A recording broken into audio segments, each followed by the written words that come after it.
herzlich willkommen wieder zu einem weiteren Video. Diesmal wurde mir eine interessante Frage gestellt. Was ist Liebe? Gibt es sie überhaupt? Wenn ja, woran erkenne ich sie? Ich muss so ein bisschen schmunzeln, weil das natürlich sich verbindet mit all den vielen Situationen, in denen ich oder andere verliebt waren, geliebt haben, sich wieder getrennt haben und die Enttäuschungen der Liebe. Also das ganze Feld ist ja damit eigentlich geöffnet. Ich werde mich aber darauf beschränken, vor allen Dingen aus buddhistischer Sicht zu antworten, natürlich immer mit Lebenserfahrung. Und das Erste, was es wirklich gilt zu sagen, ist, dass diese Idee einer romantischen Liebe, die quasi ewig lang hält, dass die ein westliches Kunstprodukt ist. Ja, also die ist relativ vor kurzer Zeit, vor 2, 3 Jahrhunderten in unserer Kultur verstärkt entstanden.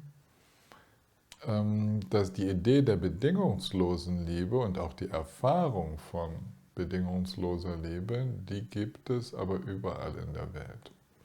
Eigentlich beschreibt es unsere Bereitschaft, das Wohl des anderen ganz in den Fokus unserer Aufmerksamkeit zu stellen. Also ein für das Wohlergehen einer anderen Person oder auch eines Tiers all unsere Kräfte einzusetzen. Und das ist eigentlich auch schon die Definition von Liebe im Buddhismus. Wir definieren Liebe als das tiefe Wohlwollen, das sich ganz einsetzt für das Glück anderer bzw. aller. Es gibt auch die Liebe zu sich selbst, sich für das eigene Wohlergehen einzusetzen. Und natürlich würden wir uns etwas vormachen, wenn wir sagen würden, das ist von überhaupt keinen Bedingungen abhängig. Bei den meisten Menschen ist es so, dass die Bedingungen, dank derer sie in der Lage sind, solch eine Liebe zu entwickeln, gegeben sein müssen. Also es braucht eine warme, wohlwollende Beziehung auch von anderer Seite meistens. Oft ist es abhängig von Dank, von gewissen, dass der andere es uns zumindest wahrnimmt. Und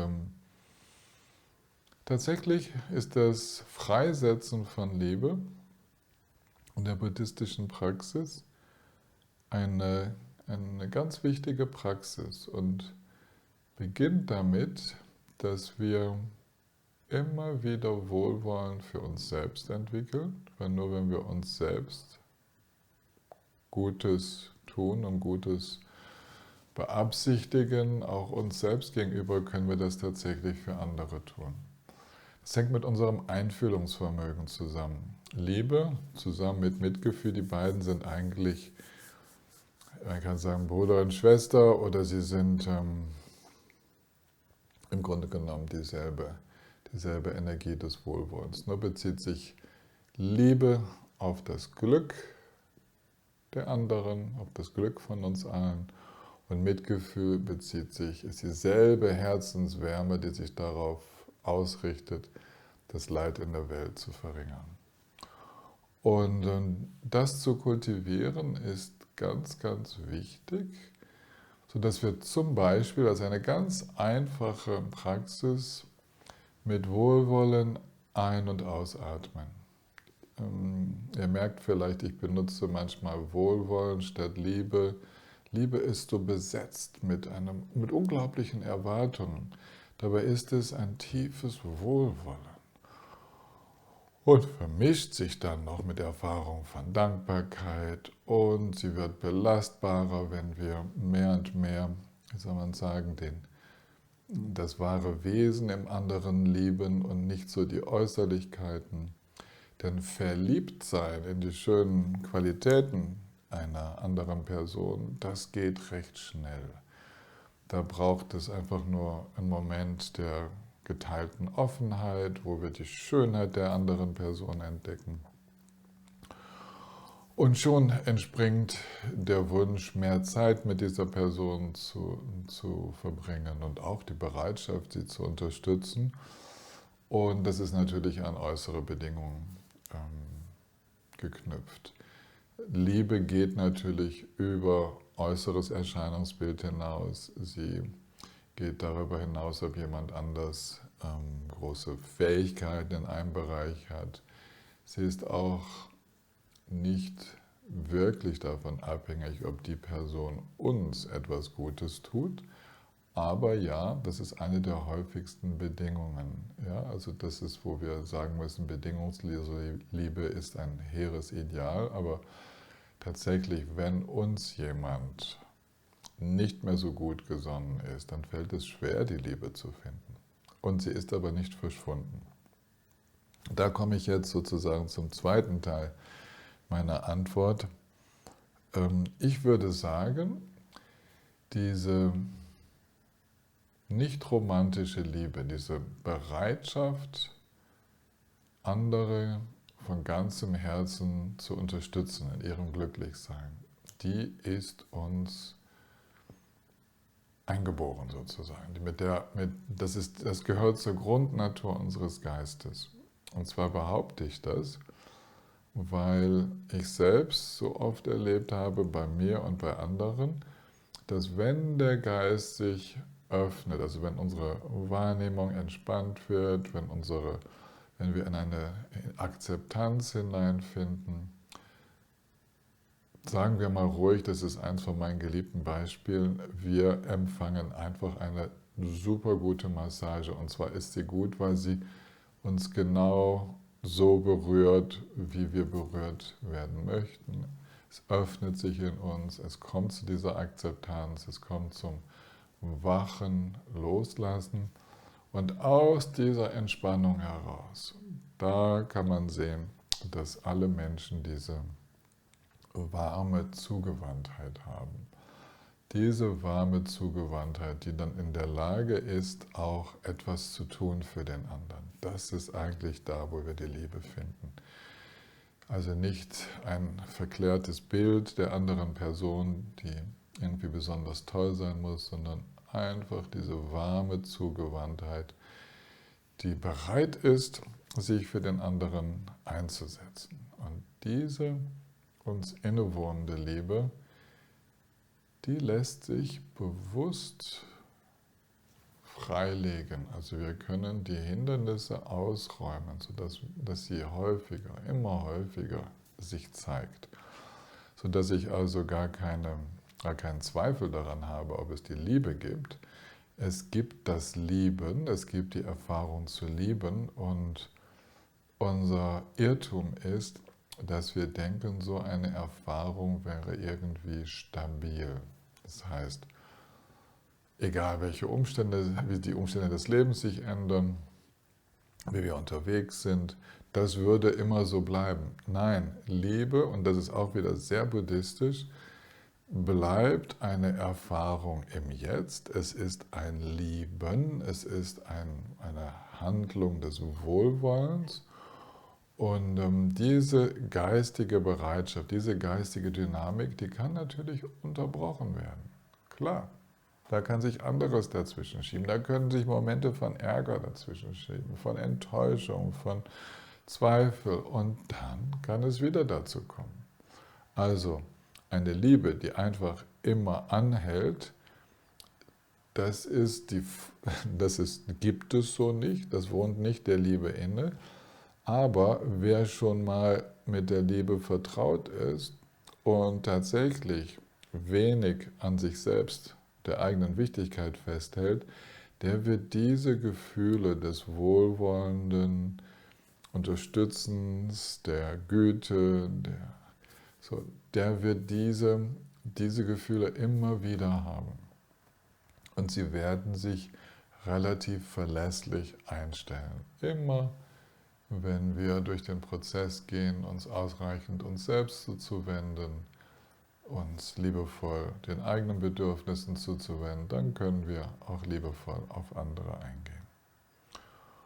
Und manchmal in herausfordernden Situationen, wenn wir sehr, sehr herausgefordert sind, also angegriffen werden oder ausgeschlossen werden oder wir sind im Scheidungsprozess, Trennungsprozess, dann erscheint es uns, dass die Liebe überhaupt nicht mehr zu finden ist, dass sie weg ist, dass sie zerstört worden ist und das alles sind aber Vorstellungen, als wäre etwas zerstört worden, was es als ein Ding gegeben hätte. Nein, wenn es uns möglich ist, wieder mit dem Herzen, so wie wir so sagen, mit dem feinsten inneren Fühlen, uns auf die Person einzulassen und zu spüren, was so ihr grundguter Wesenskern ist, so will man mal sagen. Es gibt ja keinen Kern, aber so ihre grundguten Eigenschaften sind, wenn sie auch entspannt ist, dann kommt diese Liebe wieder zum Vorschein. Auch wenn dazwischen ganz, ganz viele graue Tage, Wochen und Jahre waren, wo wir dachten, ich kenne gar keine Liebe, es ist weg. Ich bin so traumatisiert, mir geht es so schlecht und dann zweifeln wir oft daran, ob das überhaupt möglich ist. Naja, und oft ist dann auch tatsächlich die erste Situation, in der so ein liebevoller Impuls auftaucht, gar nicht unbedingt mit den Personen, die wir von früher kennen, sondern ist vielleicht mit einem spielenden Kätzchen oder ist sogar ein Herzenselan einer Pflanze gegenüber oder der Erfahrung des Jetzt gegenüber. Das, was auch immer gerade da ist, das kann in uns diese Wärme freisetzen, die wir gerne Liebe nennen, aber die kein Ding ist und die ganz viele Facetten hat.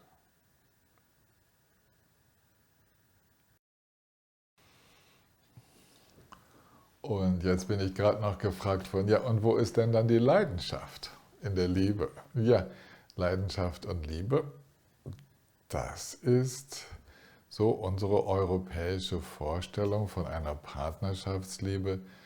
Leidenschaft hat gar nichts mit Liebe zu tun eigentlich. Es ist ein Erleben wollen, ein sich austauschen wollen, ein auch sich geben wollen, aber es ist an noch mehr Bedingungen geknüpft als die gewöhnliche Liebe, also die wunderbare Liebe, zum Beispiel einer Mutter ihrem Kind gegenüber oder zwischen Partnern, die sich lieben, aber wo das Begehren gar nicht so im Vordergrund steht. Begehren, Leidenschaft, auf den anderen abfahren, erotisch angezogen sein, das erotische Spiel, ja, das kann alles Ausdruck von Liebe sein. Wenn wir tatsächlich in unserem Herzen dieses tiefe Wohlwollen verspüren und das Greifen nicht überwiegt. Ja, je mehr das Greifen, das Festhalten wollen, das stabil machen wollen, wenn das überwiegt, ja, dann wird der Liebe im Grunde genommen der Herzatem abgewürgt. Das heißt, die Kunst, partnerschaftliche Liebe zu leben mit Leidenschaft, Erotik, Sexualität und das grundlegende Wohlwollen zugleich, was eigentlich dann uns auch ins Alter trägt, das ist eine große Kunst. Eine große Kunst, diese beiden zu vereinen und tatsächlich muss die Sexualität geprägt bleiben, durchdrungen sein von dieser Liebe und dann wird sie auch besonders schön. Dann ist sie direkter Ausdruck von diesem innigen Verbundensein. Ja, also das ist irgendwie aus buddhistischer Sicht das ist ein Riesenirrtum, sexuelle, erotische Leidenschaft mit Liebe zu verbinden, weil dieses starke Begehren, was das Haben wollen, das Erleben wollen, auch die Ansprüche, die sich daraus ergeben, sind eigentlich Gegenkräfte. der Liebe. Sie sind gar nicht so förderlich. Wir können sie auf den Weg bringen, aber das müssen wir halt tun, weil sie das nicht von selber sind. Es ist eigentlich beim Verliebtsein auch, beim Verliebtsein ist eigentlich immer die Anfangsphase das Schönste, da wo wir noch so offen sind und noch gar nicht im Greifen. Und schon kommen wir ins Haben, ins Erleben wollen, wiedersehen wollen und die Beziehungen weitergestalten. Schon ist eigentlich diese ursprüngliche Offenheit weniger geworden. Manchmal fragt man sich sogar, ist sie überhaupt noch da? Und bezieht sich dann zurück auf diese offenen Momente. Und die Kunst ist ja dann solche offenen Momente, die nicht schon von Ideen vorgeprägt sind, entstehen zu lassen in der Partnerschaft. Also eine Partnerschaft, eine partnerschaftliche Liebe, die nährt sich daraus, dass es immer wieder solche feinfühligen, offenen Momente gibt, wo wir einander ganz spüren können. Und dann kann Leidenschaft sein und so weiter, denn auch in der Leidenschaft kann es solche Momente geben. Da spüren wir uns auf eine intensive, wunderbare Weise. Aber es geht eben tatsächlich darum, den anderen und sich selbst noch zu spüren. Denn Leidenschaft, wenn sie ganz stark wird, spürt nicht mal mehr das Gegenüber, sondern ist ganz besessen, ja, von Vorstellungen, was es braucht und was ist. Und das ist tatsächlich das ist eine Art, sich zu lieben. Leider benutzen wir diesen Ausdruck dafür, die der Liebe gar nicht so zuträglich ist. Auf Dauer. Das können schöne Momente sein, vor allem wenn es beidseitig ist, wenn es geteilt wird, dann kann auch wilde Sexualität wunderschön sein und Ausdruck dieses Vertrauens füreinander. Also es liegt nicht an der äußeren Form, sondern es liegt daran, ob in jedem Moment den Personen es möglich ist, sich auch zurückzunehmen, in diese Offenheit zu kommen. Wenn irgendwie etwas zum Beispiel in der leidenschaftlichen sexuellen Begegnung nicht so ganz rund ist, wie gehen wir damit um? Also wie entspannt und liebevoll können wir mit den Ungereimtheiten umgehen, mit den unerfüllten Bedürfnissen von uns selbst und von anderen und so weiter und so fort. Da gibt es also ganz, ganz viel in der Leidenschaft, in der sexuellen Begegnung, was unsere Liebe eigentlich testet und herausfordert, sich diesen Bereich eben auch noch zu erobern. Genauso wie es sich den Bereich des gemeinsamen Essens erobert, die Mahlzeiten zu bereiten, die Fürsorge füreinander im Alltag, unterwegs, auf Reisen, wo auch immer. Also viele Felder, die sich die Liebe erschließen kann.